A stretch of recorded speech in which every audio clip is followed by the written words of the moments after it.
இந்த சின்ன பசங்களுக்குலாம் ஸ்லேட்டை வாங்கி கொடுத்து கோடு போட்டு அழிச்சு விளாண்டுக்கிறானா, டேப்ல இவங்க பேட்டர்ன்ல கோடை போட்டு விளாண்டுருக்காங்க. டேப் லாக் ஆயிருச்சு.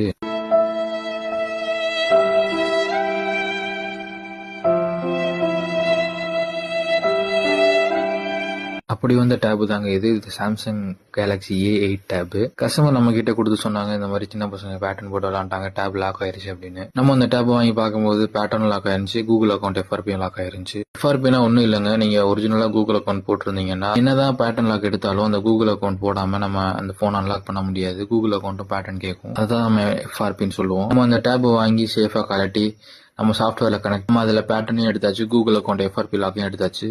அதுக்கப்புறம் எல்லாமே கரெக்டாக ஒர்க் ஆகுதான்னு சொல்லிட்டு நம்ம செக் பண்ணிட்டு டேபை பேக் பண்ணி கஸ்டமர்கிட்ட கொடுத்தாச்சு. இதே மாதிரி உங்கள் வீட்டில் யாராவது சின்ன பசங்க ஸ்லேட்டில் கோடு போடுறதுக்கு பதிலாக பேட்டர்னில் கோடு போட்டு விளாண்டு ஃபோன் லாக் ஆயிருந்துச்சுன்னா கண்டிப்பாக ஃபோன் ப்ரோவை கான்டாக்ட் பண்ணுங்க. பிரச்சனையே இல்லாமல் நம்ம அஃபோர்டபுள் ரேட்ஸ்ல எடுத்து கொடுக்கலாம். ஸ்க்ரீனில் தெரியிற நம்பருக்கு ஃபோன் பண்ணுங்க.